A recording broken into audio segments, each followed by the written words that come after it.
السلام علیکم ناظرین، جامعۃ المدینہ کی چوتھی کلاس میں فقہ شرعی مسئلے کا پیریڈ جاری تھا۔ سبق ختم ہوا تو طلباء نے استاد صاحب سے درخواست کی کہ اگلا پیریڈ شروع ہونے میں چند منٹ باقی ہے، لہٰذا کچھ سبق کتاب زندگی کا بھی پڑھا دیجیے۔ استاد صاحب نے اپنے مخصوص انداز میں بولنا شروع کیا۔ ایک پروفیسر جو کئی کتابیں بھی لکھ چکا تھا، اس کا پڑوسی ایک مرغا خرید لایا جو وقت بر وقت ککڑکو کر رہا تھا۔ وہ پروفیسر اس مرغی کی شور و غل سے تنگ ہونے لگا۔ کچھ ہی دنوں میں نوبت یہاں تک پہنچ گئی کہ مرغی کی آواز سنتی ہی اس کی سوچ درہم برہم ہو جاتی، جس کی وجہ سے اس کا مطالعہ اور تحریری کام میں بھی دخل پڑنے لگا۔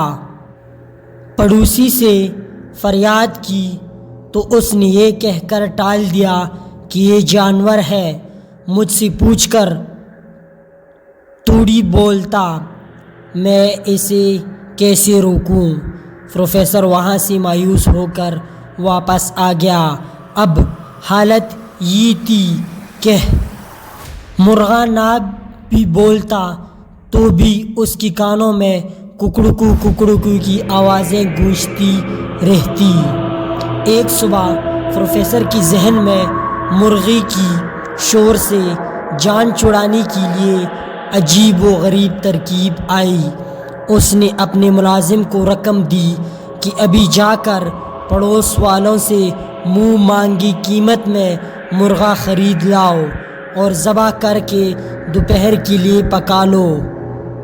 دوسری طرف پروفیسر نے اپنے ایک دوست کو فون پر کھانے کی دعوت بھی دی ڈالی۔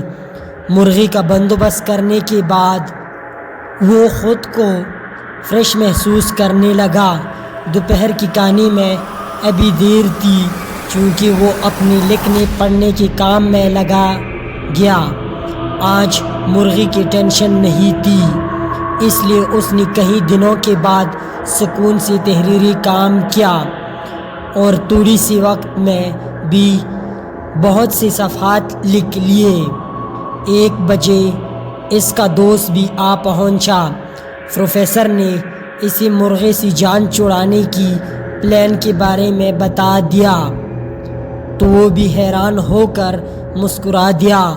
ملازم نے کھانا لگا دیا تو دونوں دوست کھانے کے لیے بیٹھ گئے اور ابھی پہلا لقمہ ہی لیا تھا کہ آواز آئی، ککڑکو۔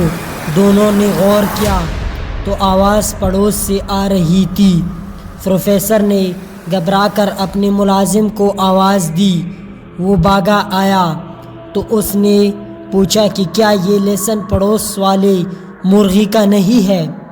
ملازم کہنے لگا، معافی چاہتا ہوں جناب، میں پڑوسیوں سے مرغا خریدنے گیا تھا لیکن انہوں نے بیچنے سے انکار کر دیا۔ میں نے منہ مانگی قیمت کی آفر بھی دی تھی مگر وہ نہیں مانے۔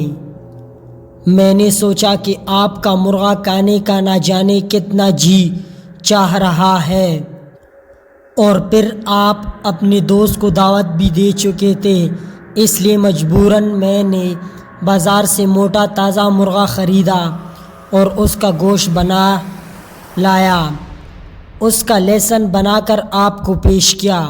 یہ سن کر پروفیسر نے اپنا سر پکڑ لیا۔ اس نے دوست سے کہا کہ اب کیا ہوگا؟ اس کے دوست نے اسے سمجھایا، دیکھو تم آج صبح سے فریش تھے، حالانکہ مرغا اپنی جگہ پر موجود تھا۔ یہ اس لیے ممکن ہوا کہ تم نے اپنے ذہن سے مرغی کی بوجھ کو اتار پھینکا تھا۔ تمہاری اندرونی کیفیت تبدیل ہوتی ہی تمہیں سکون ملا اور تم نے کئی صفحات لکھ ڈالے، اور مجھے ایسا لگتا ہے کہ اسی دوران بھی مرغا بولا ہوگا لیکن تمہیں محسوس نہیں ہوا۔ کیونکہ تم اسے اپنے گمان میں ذبح کر چکے تھے۔ اس تجربے سے بہت فائدہ اٹھایا جا سکتا ہے۔ اگر پڑوسی اپنے گھر سے مرغا نہیں نکالتا تو کم از کم تم اپنے ذہن سے تو نکال دو۔ پھر یہ بھی تو ہو سکتا ہے کہ آج ہم ایک مرغا ذبح کر ڈالیں، لیکن کل پوری محلے میں 10 مرغے شور مچا رہے ہوں گے، تو پھر ہم انہیں کیسے خاموش کر سکتے ہیں؟ ایک لمحے کے لیے مان لیا کہ وہ 10 مرغی بھی ہم لڑ بڑ کر نکلوا ڈالیں گے، لیکن اگر پرسوں کسی نے تیتر پال لیا تو کیا کریں گے؟ کیونکہ اس کی تو پہچان ہی بولنا اور شور مچانا ہے۔ تو پھر کیوں نہ ہم خود کو حالات کے مطابق ٹالنے کی کوشش کریں۔ اس کہانی سے ہمیں یہ سبق ملتا ہے کہ ہمیں حالات سے ڈٹ کر مقابلہ کرنا چاہیے، تب ہی ہم ایک کامیاب اور بہترین انسان بن سکتے ہیں۔ والسلام، ملتے ہیں اگلی ویڈیو پر، تب تک کے لیے اجازت دیجیے۔